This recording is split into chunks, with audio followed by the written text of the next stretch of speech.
जिंदगी के हर मुश्किल फैसले, सही गलत की पहचान, अपने लक्ष्य तक पहुंचने में मुझे मेरे भाई का साथ चाहिए।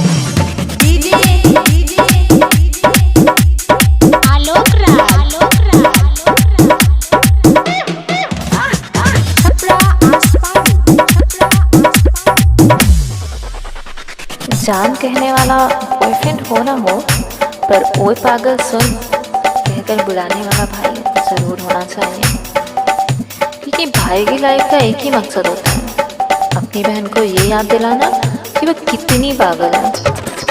सिर्फ एक भाई का रिश्ता दुनिया में ऐसा है जो पापा की तरह रॉक दिखा सकता है, माँ की तरह गले लगा सकता है, प्यार कर सकता है, बहन की तरह लड़ाई कर सकता है, और एक दोस्त की तरह हमारे साथ रह सकता है, हमें प्रोटेक्ट कर सकता है। तुम्हार ध्यान केने बा? अरे हीरो है ने बा, अगर केहू आगे बढ़ो। डीजे आलोक राज छपरा आस पारू।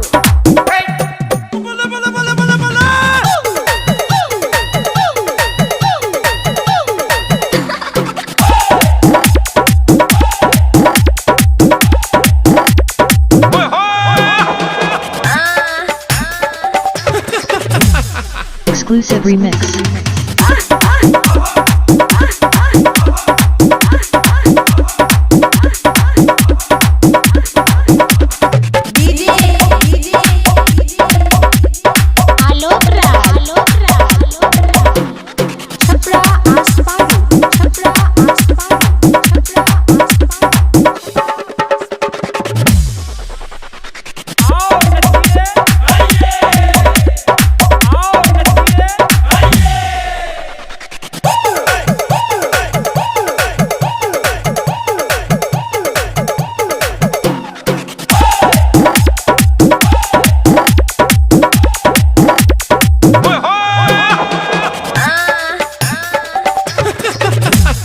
Exclusive remix.